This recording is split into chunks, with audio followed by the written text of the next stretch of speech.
Simula sa January 2014, magtataas na ng singil ang Social Security System ng kanilang monthly contribution sa kanilang mga miyembro. Kung bakit kailangan gawin ito? Narito ang balita ni Dina Pagibitan.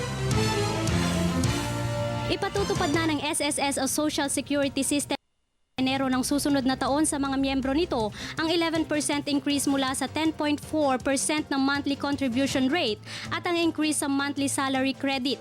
Kabilang na ang pensyon, sickness allowance at maternity mula 15,000 to 16,000. Maghahati sa pagbabayad ng 0.6% increase ang employee at employer. Samantala, babayaran naman ang buo ng self-employed at voluntary members ang 11% contribution rate. Sa ilalim ng 11% increase sa contribution rate, sa minimum na 1,000 monthly salary credit, 110 pesos ang monthly contribution. 550 naman ang kontribusyon sa may 500 monthly salary credit. At sa mga miyembro na 16,000 ang monthly salary credit, 1,760 ang kontribusyon. Layon na reformang ito ang mabawasan ng 15% ang 1.07 trillion unfunded liabilities ng ahensya. Gayon din ang madagdagan ng 4 na taon ng ahensya para makapagbigay ng mga benepisyo sa mga miyembro nito.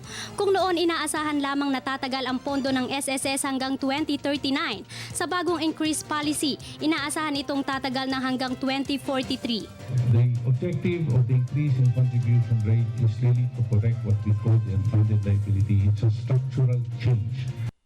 We're trying to institute a structural change so that we can close the gap between the amount of contribution that the member gives us to the amount of benefit that is being given to the member. Tiniyak naman ng ahensya ang pagpaparami pa ng SSS branch sa buong bansa para sa mas mabilis na serbisyo sa lahat ng Pilipino. Pinag-aaralan na rin ng ahensya ang increase of benefits ng mga miyembro nito.